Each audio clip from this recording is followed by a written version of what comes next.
Então, eu quero convidar você já a abrir a sua Bíblia lá na carta que Paulo escreveu aos Romanos, capítulo de número 8, nós leremos os versos de 12 a 17. Deus, muito obrigado, porque é a Tua palavra que nos anima, conforta, a Tua palavra que nos fala as realidades do céu, nos diz quem somos em Cristo Jesus. E, ó Deus, nós queremos nessa noite que o Senhor confirme isso no nosso coração, para que possamos, ó Deus, viver de acordo com aquilo que o Senhor quer. Em nome de Jesus. Amém. Romanos, capítulo de número 8, a partir do verso de número 12 até o 17, diz assim: filhos e herdeiros. Assim, pois, irmãos, somos devedores não à carne, como se estivéssemos obrigados a viver segundo a carne. Porque se vocês viverem segundo a carne, caminharão para a morte. Mas se pelo Espírito mortificarem os feitos do corpo, certamente viverão. Pois todos os que são guiados pelo Espírito de Deus são filhos de Deus. Porque vocês não receberam um espírito de escravidão para viverem outra vez atemorizados, mas receberam o espírito de adoção, por meio do qual clamamos: Abba, Pai. O próprio Espírito confirma com o nosso espírito que somos filhos de Deus. E se somos filhos, somos também herdeiros, herdeiros de Deus e co-herdeiros com Cristo, se com Ele sofremos, para que também com Ele sejamos glorificados. Somos, deixa esse versículo final, se somos filhos, vamos todos juntos? A primeira parte ali do versículo. Se somos filhos, somos também herdeiros, herdeiros de Deus e co-herdeiros com Cristo. Amém. Guarda isso no seu coração, meu irmão. Guarda isso em você. Eu não sei se você já recebeu uma herança. Alguns aqui com um pouquinho mais de idade, né, que já os seus pais foram promovidos à glória, já receberam a herança. Eu já recebi uma herança. Meu pai deixou uma herança para mim. Uma casa. A gente teve que dividir com um monte de gente, era um monte de irmão. E aí acaba a gente experimentando, né, um pouquinho daquilo que o pai construiu, daquilo que a mãe deixou, daquilo que ficou para nós reservado, né, aquilo que foi trabalhado. Às vezes uma vida inteira os filhos recebem de herança. A Rose também já recebeu herança dos pais, né, que deixaram para ela, dividido ali certinho entre os irmãos. E assim, meu irmão, é gostoso, né? Por mais que seja um momento de perda, de partida, onde a gente vai deixando, né, um ente querido, ou esse ente querido vai para a glória, mas daqui a pouco a gente recebe alguma coisa que eles construíram. Isso é ser herdeiro. Essa semana que passou, né, nós tivemos no estudo lá do pequeno grupo, a primeira pergunta do estudo era: você se vê como filho de Deus? E o que significa isso para você? E ali a gente teve a oportunidade, no grupo que eu estava, de falar um pouquinho sobre isso. Ser filho, como é importante, né? Quais são as características de um filho? Quais são os direitos que um filho tem? E outro dia, a gente dá um curso chamado de Homem ao Máximo aqui na igreja, e a gente tem a oportunidade de falar, né? Falar do curso do Homem ao Máximo, ou falar também a respeito de um outro curso chamado Paz, né? Um curso de paternidade, Paz para toda a vida. E falando a respeito de direitos e privilégios que o filho tem. Aí um jovem que estava lá falou assim: não, direitos e deveres, né? Eu falei assim: não, direitos e privilégios mesmo. Porque os filhos muitas vezes têm direitos, né? O filho tem direito. O filho tem o direito de você alimentá-lo, de você vesti-lo, de você protegê-lo, né? Tem o direito de você educá-lo. Isso é direito que um filho tem. O filho tem direito disso. Agora, existem outras coisas que são privilégios, e os filhos precisam entender isso. Eu estou apontando lá para cima porque a maioria dos filhos estão lá em cima, dos jovens, adolescentes.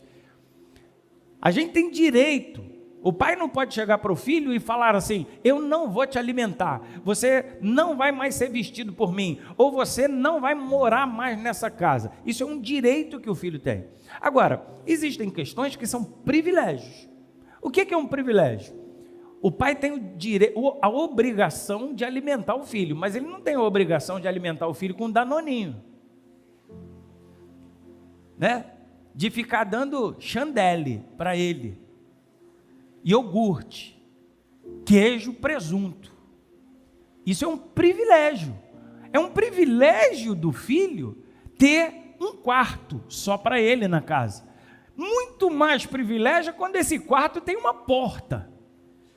E aí o filho chega para o pai e fala que assim, é propriedade privada, não pode entrar aqui sem a minha autorização. Quem disse isso? Isso é um privilégio que você tem, né? O filho tem um privilégio.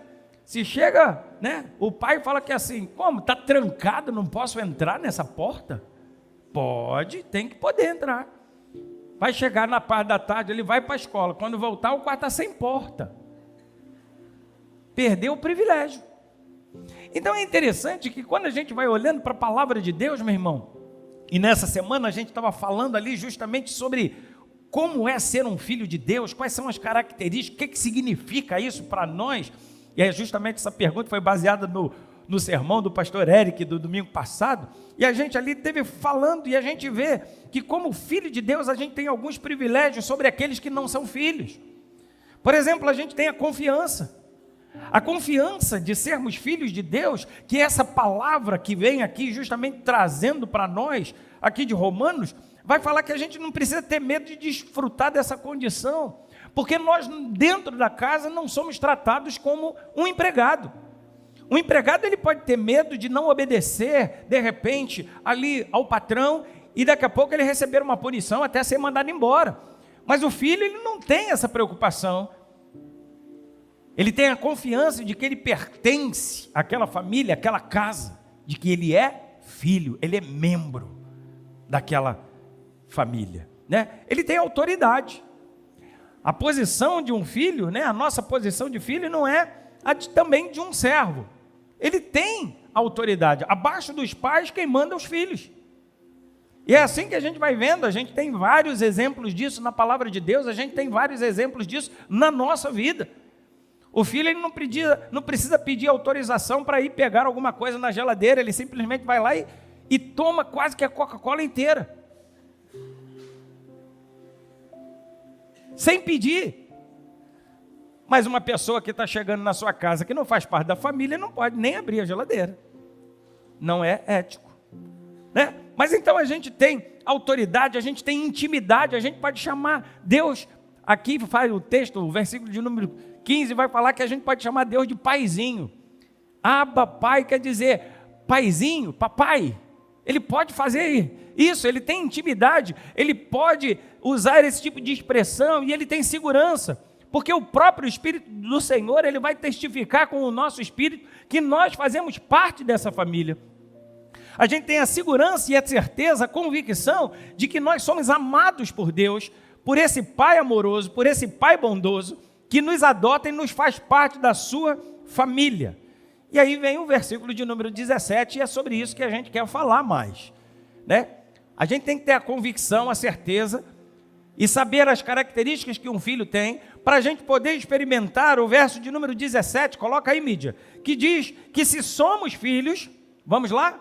Se nós, vamos até lá, aquela parte que nós falamos também, a parte A do versículo, se somos filhos, somos também herdeiros, herdeiros de Deus e co-herdeiros com Cristo. É sobre isso que queremos falar nessa noite. Se somos filhos, somos herdeiros, herdeiros de Deus e co-herdeiros com Cristo. Você é um herdeiro de Deus, meu irmão. Nós somos herdeiros de Deus, co-herdeiros com Cristo. Não somos simplesmente uma pessoa que faz parte, que entra numa casa, que está ali naquela localidade, mas é um estranho, ou não é membro daquele lugar. Eu e você somos filhos de Deus e temos o direito legal, a herança da família, a fortuna do céu, que já está liberado para nós É como se esse testamento já tivesse sido executado, como se todos os direitos legais, as exigências legais já tivessem sido cumpridas, e é como se um depósito espiritual já tivesse sido colocado na nossa conta. É isso que essa palavra vem justamente trazer para nós. É um depósito na nossa conta. Efésios capítulo 1, versículo de número 3, ele vai dizer: Deus já abençoou você, Deus já me abençoou, Deus já nos abençoou com toda sorte de bênçãos nas regiões celestes em Cristo Jesus. Eu e você já temos tudo, meu irmão. Tudo que nós precisamos para ser tudo que Deus deseja que sejamos. Eu e você já temos tudo liberado para a nossa vida, que Deus deseja nos dar, para que sejamos aquilo que Ele quer. E é isso que a gente vai olhando, que todos os recursos divinos já foram investidos em mim e você. E aí é onde a gente vai encontrar, de vez em quando algumas pessoas me procuram e falam assim: pastor, ora por mim. Eu falei: vou orar por quê? Ora para Deus me dar paciência. Quem aqui está precisando de paciência, meu irmão? Levanta a mão. Ih, todo mundo acanhado. Duvido. É muito mais. A gente precisa de paciência. Não é isso? Quem aqui precisa de sabedoria? Ó, já está melhorando. O pessoal já está sendo mais sincero, né? De paz. Ó, como a gente está pedindo. Alegria. Meu irmão, como a palavra de Deus já chega para a gente e fala lá em Efésios capítulo 1, versículo 3, que Deus já liberou para nós toda sorte de bênçãos espirituais nas regiões celestes em Cristo Jesus. Nós já temos essa herança, nós já temos esses presentes, isso já está reservado para nós. A palavra de Deus fala a respeito do fruto do Espírito que habita em nós, do Espírito Santo que direciona a nossa vida, que já tem tudo a nosso respeito. E ele fala que o fruto do Espírito é amor, alegria, paz, longanimidade, benignidade, bondade, fidelidade, mansidão, domínio próprio. E aí, meu irmão, Paulo eu acho que falou assim: acabou a tinta aqui, mas certamente Deus tem muito mais para dar para a gente. Ele tem a sabedoria, Ele vem dar todas essas coisas que a gente precisa. E a gente vai olhando, falando assim: Senhor, por que está faltando isso na minha vida? Se o Senhor é um pai riquíssimo. Vamos lá, o pessoal do CRAU, a gente teve aqui, né, falando aqui. Quem fez o curso CRAU aqui? Curso CRAU. Vamos lá, agora de cor aí o versículo. Vamos lá? 1 Crônicas 29, 11. Vamos lá? Teu, ó Senhor. 1 Crônicas, bota lá para a cola. Não vou fazer isso com eles, não. Bota a cola lá. 1 Crônicas 29, 11. Teu, Senhor, vamos todos juntos? É o poder, a grandeza, a honra, a vitória e a majestade. Porque teu é tudo que há nos céus e na terra. Teu, Senhor, é o reino. E tu te exaltastes como chefe sobre todos. O próximo. Riquezas e glória vêm de ti. Tu dominas sobre tudo, e na tua mão há força e poder. Contigo está o engrandecer e dar força a todos. Tem mais, não tem? Mais um? É esse, parou aí? Já chega também? Mas meu irmão, teu pai é rico. Ele tem tudo, ele domina sobre todas as coisas, a terra pertence a ele, todo o poder é dele. Ele tem toda a riqueza, Ele que engrandece, é Ele que dá força, é Ele que dá a capacidade, é Ele que faz com que todas essas sortes de bênçãos espirituais que estão nas regiões celestes sejam realizadas na nossa vida, ao ponto da gente viver com alegria aquilo que Ele tem para nós. Isso é herança. Essa é a herança que Deus tem para nós. Lógico que Ele tem muito mais.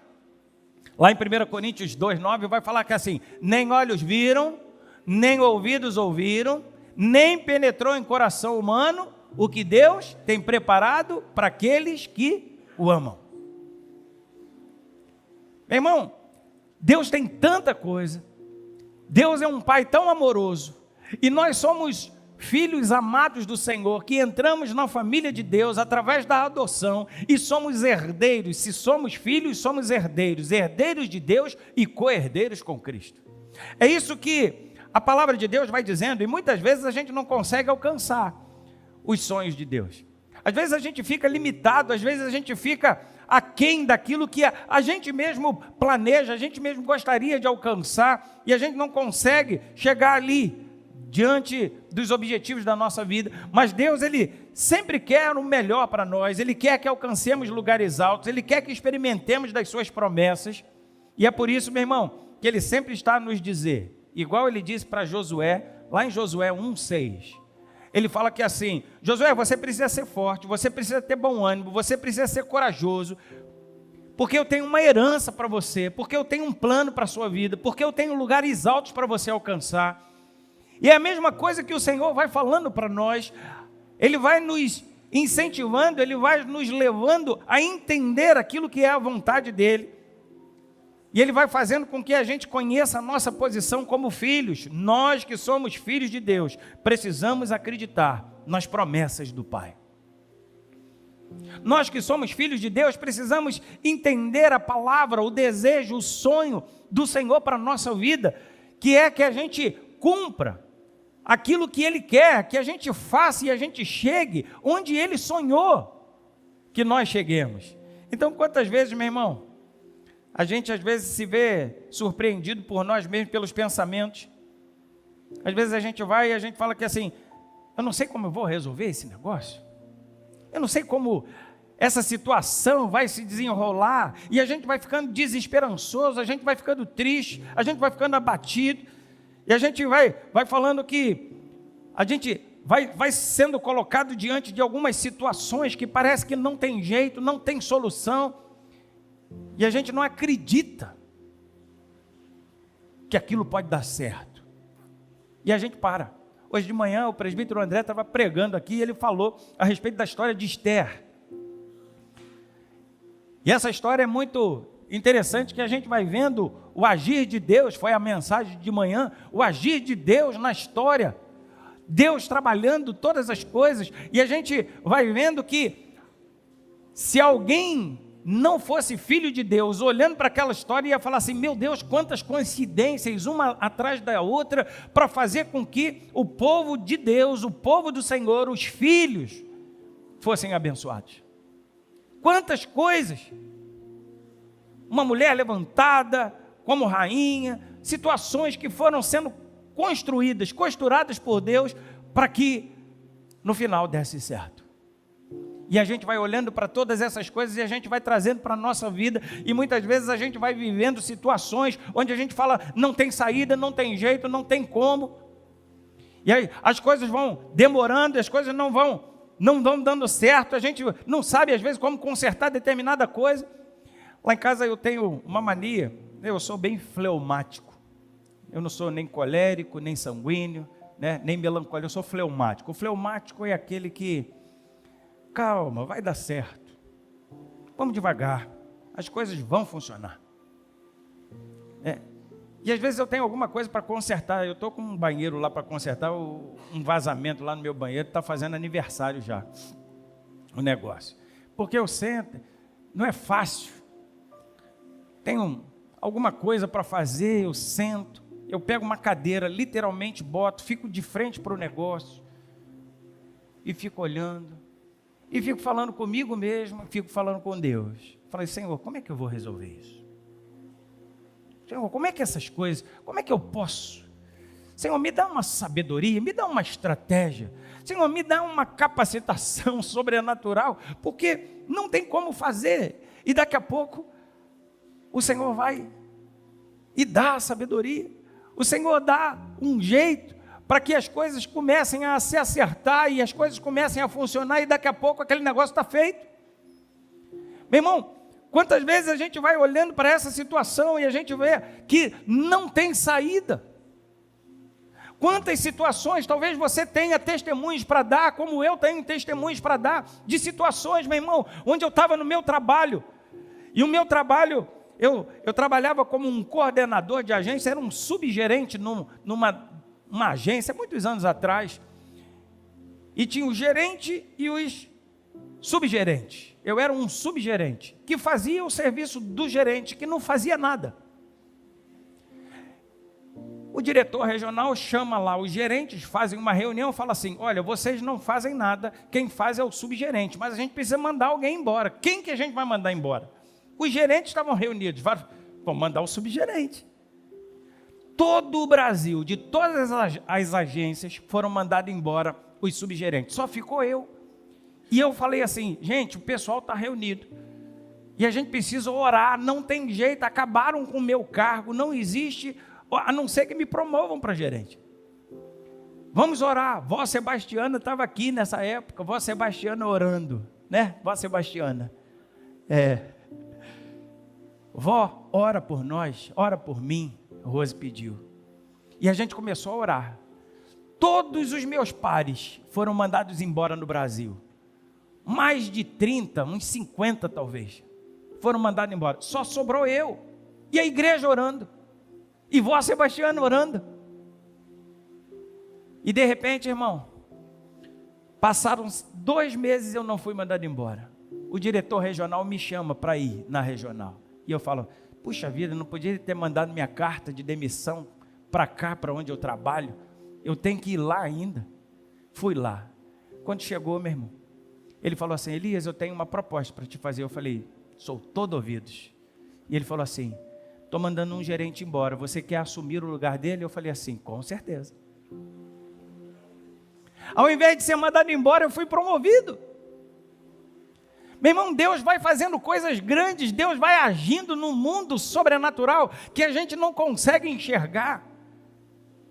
A gente vê só as circunstâncias que estão ao nosso redor e a gente vai falando: não dá certo, a coisa está difícil, o negócio está piorando, e a gente muitas vezes vai parando e a gente vai tendo um sentimento pessimista, porque a gente fica olhando para as situações apenas com o olho humano, apenas com aquilo que é o nosso próprio recurso, com aquilo que a gente pode fazer, com aquilo que a gente consegue fazer, mas certamente chega um momento que a gente fala assim: eu não tenho mais nada para fazer porque eu já fiz tudo.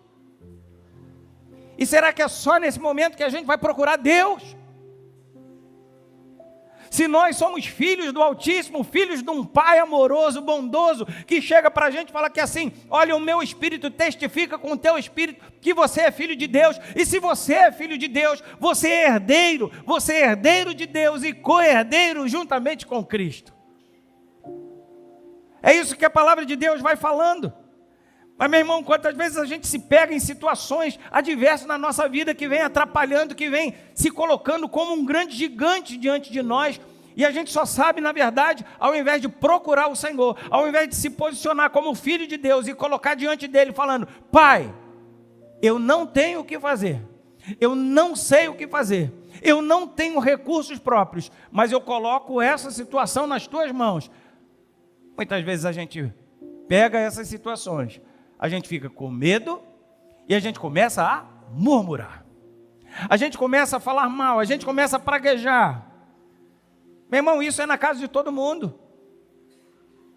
Às vezes eu também me pego dessa forma. Às vezes eu vou reclamando com a minha esposa que eu tenho muitos compromissos, que existe muita coisa para fazer. Eu tenho que preparar o estudo da escola dominical, daqui a pouco a mensagem da noite, daqui a pouco o culto de segunda-feira, daqui a pouco eu tenho que estar num PGC, aí vem um irmão, tem um conflito, aí eu tenho que ir lá para ajudar, aí daqui a pouco vem outra situação. Meu irmão, alguns problemas que vão acontecendo, e aí é fazer relatório para presbitério, aí um monte de reunião, aí tem que fazer visita, aí tem que fazer um monte de coisa. Aí daqui a pouco a esposa chega em casa e fala que assim: mas você também tem o banheiro que está com vazamento. E eu falo assim: ai meu Deus, não dá para fazer tudo. Senhor, me dá mais tempo, me dá mais solução, me dá mais condição. E aí a gente começa a reclamar, a gente começa a praguejar, a gente começa a olhar para a situação e a gente fala: não dá certo, não está dando. Porque a gente não coloca diante de Deus, porque a gente não chama o Senhor para essa situação. E se a gente não tiver cuidado, os pensamentos pessimistas, eles vão tomando conta da nossa mente, meu irmão. E a gente vai achando assim: nossa, quanto trabalho, parece um trabalho inútil. Eu acho que eu não sirvo para esse negócio, eu acho que eu não sirvo para nada. Um monte de jovem hoje fez a prova do Enem, o resultado ainda não saiu. E a gente aqui, de manhã, a gente estava orando, Senhor, abençoa esses jovens que estarão ou estão fazendo a prova do Enem, para que consigam notas boas, que passem. Mas quantas vezes a gente estuda para fazer uma prova de um concurso e a gente não consegue alcançar? Às vezes a gente bate na trave, meu irmão. Fica ali pertinho. E a gente fica justamente com esses pensamentos. Será que adianta estudar? Será que adianta eu me esforçar? Será que adianta eu fazer tudo isso? Porque eu não vou conseguir nada nunca. Quem disse isso? Se nós somos filhos de Deus, somos herdeiros. Se somos filhos, somos herdeiros. Herdeiros de Deus e co-herdeiros com Cristo. Guarda isso no seu coração. E é aí que a gente vai, né? Cadê Deus? Está trazendo Deus para o teu pensamento? Está trazendo Deus aí? Está consultando Deus para as situações que você está enfrentando? Está recorrendo ao Senhor?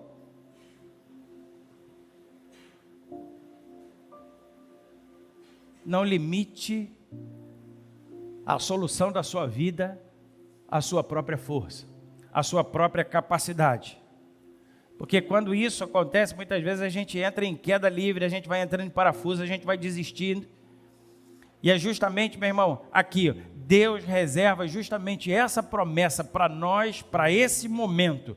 Se somos herdeiros de Deus, co-herdeiros com Cristo. É a palavra de Deus que vai nos orientar, que vai nos animar justamente nessa hora. Deus é aquele que sustenta, Deus é aquele que dá força, Deus é aquele que não deixa a gente sozinho, Deus é aquele que vai manter a gente de pé. A gente é filho de um Deus vivo, amoroso, de um Deus que cuida de nós. Coloca para nós lá Romanos 8, 15 a 17 de novo. Vamos ler? Para a gente fixar bem. Vamos todo mundo junto.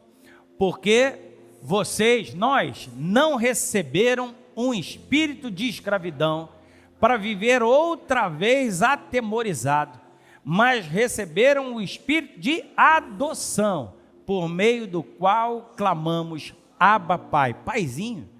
O próprio Espírito confirma ao nosso espírito que somos filhos de Deus.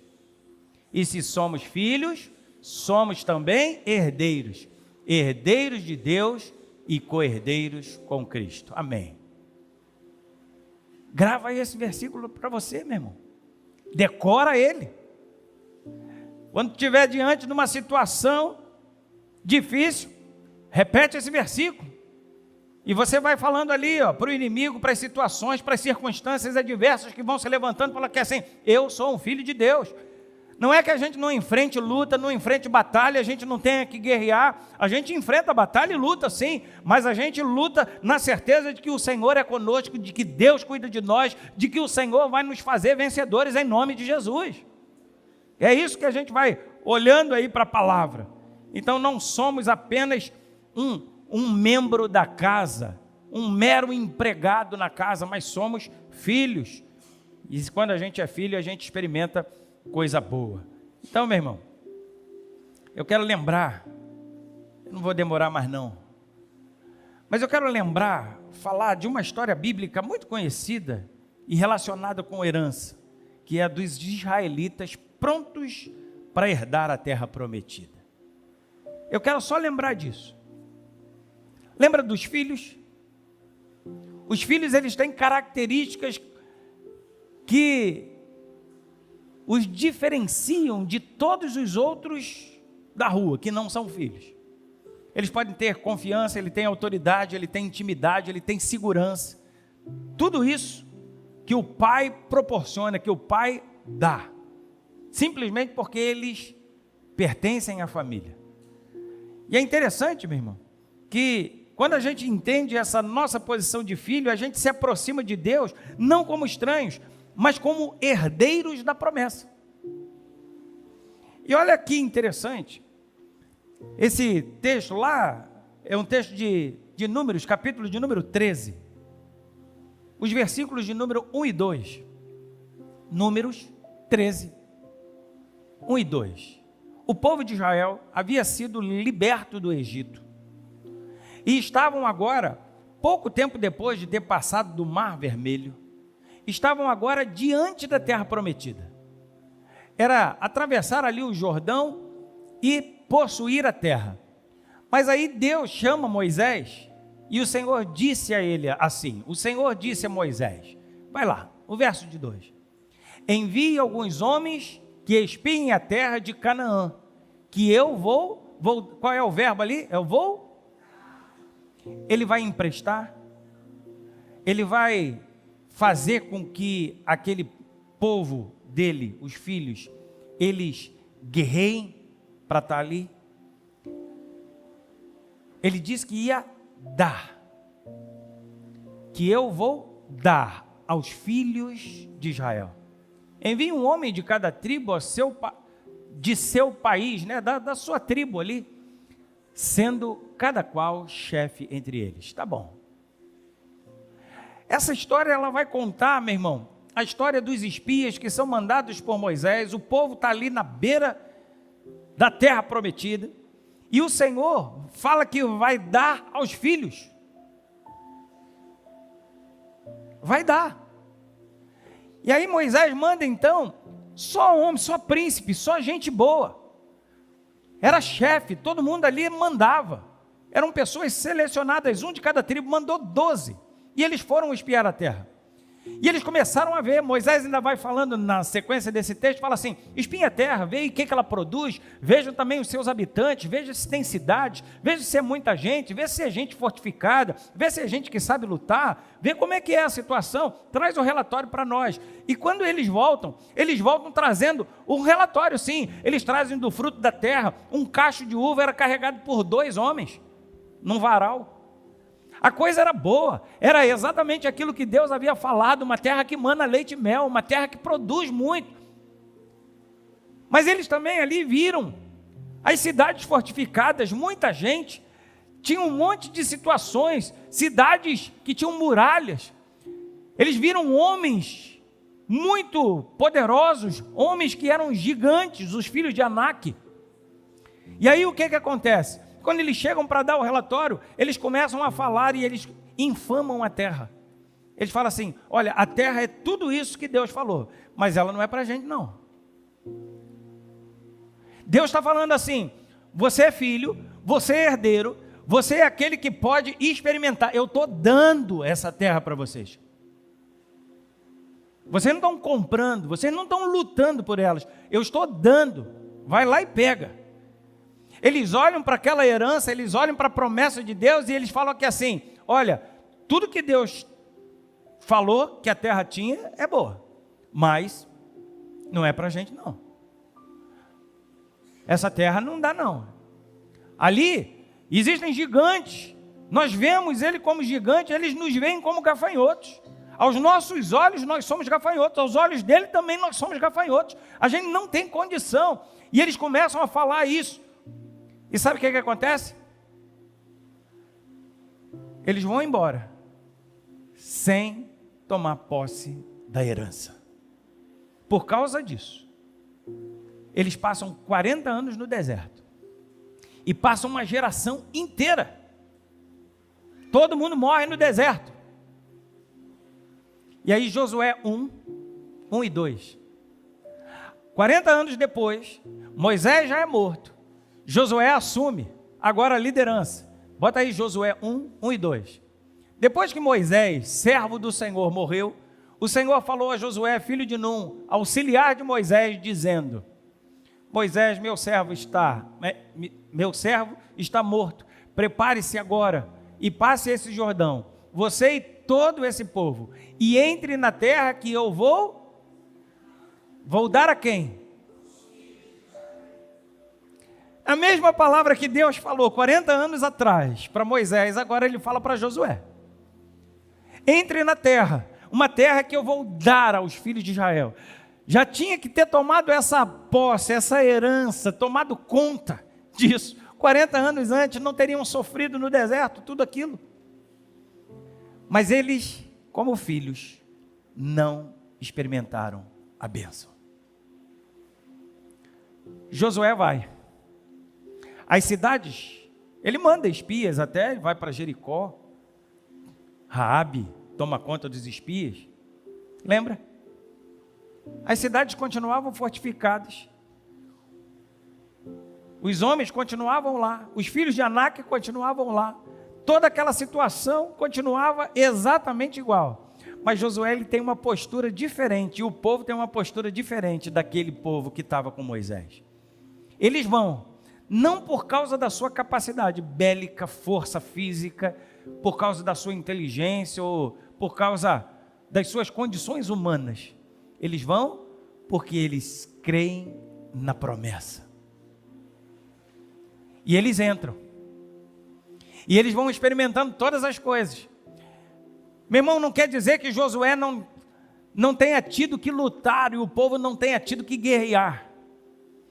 Mas em todas as batalhas que enfrentaram, em todas as lutas que tiveram, eles foram esmagadoramente vitoriosos, porque o Senhor estava com ele. Porque Deus já havia prometido, eles eram os filhos que estavam recebendo a herança, aquilo que o Senhor já tinha prometido. E eles estavam ali justamente experimentando dessas coisas maravilhosas, coisas boas. Eles tiveram que enfrentar desafios. O livro de Josué vai deixar isso muito claro, que eles vão lutar, eles vão enfrentar ali. E Josué ele guia ali, eles vão ter que cruzar o Jordão, não era fácil, mas eles vão. E Deus faz de maneira sobrenatural, as águas pararem e eles passam. Eles vão ter que enfrentar uma cidade fortificada, Jericó, e eles vão obedecendo ao Senhor, dando voltas na cidade, daqui a pouco a muralha está no chão. Eles vão ter que enfrentar vários outros reis. Eles enfrentam 31 reis naquela região, e eles são vitoriosos.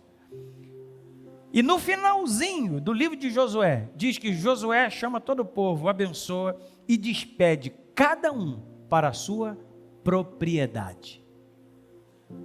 Você consegue entender isso? Isso é tomar posse da herança. Meu irmão, o que você está enfrentando? Quais são as lutas que você está enfrentando? Quais são as muralhas fortificadas que estão trazendo medo para o seu coração? Quais são, meu irmão, os Jordões que você tem que atravessar, que está trazendo também ansiedade para a sua vida e está fazendo com que você pare, sem conseguir olhar para um Deus de promessas, um Pai amoroso que chega para você, que fala que assim, você é filho, e se você é filho, você é herdeiro de Deus e co-herdeiro com Cristo. O que está tirando a tua paz? O que está tirando o teu sossego? O que está levando embora a tua alegria? Quando na verdade nós temos liberado para nós, como filhos de Deus, toda sorte de bênçãos espirituais nas regiões celestes em Cristo Jesus. A gente olha para essa palavra e a gente fala que assim, Senhor, me ajuda a tomar posse, me ajuda a entender qual é a tua vontade, porque o inimigo muitas vezes tem trazido medo para o meu coração, e eu estou me comportando não como um filho na tua casa, não como um herdeiro do Senhor, não com a confiança, com a autoridade, com o poder, com as características que um filho verdadeiramente tem, mas estou me comportando como um servo comum, com medo de ser mandado embora. E o Senhor vai nos chamando e vai despertando a nossa vida justamente para a gente entender que a nossa herança, a nossa Canaã já está liberada. E o Senhor tem para nós.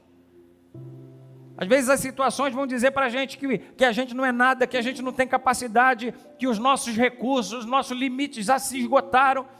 Mas aí a gente olha para aquele que tem um recurso e um limite inesgotável, que é o Pai. E a gente recorre a Ele. E Ele vai fazendo a bênção chegar.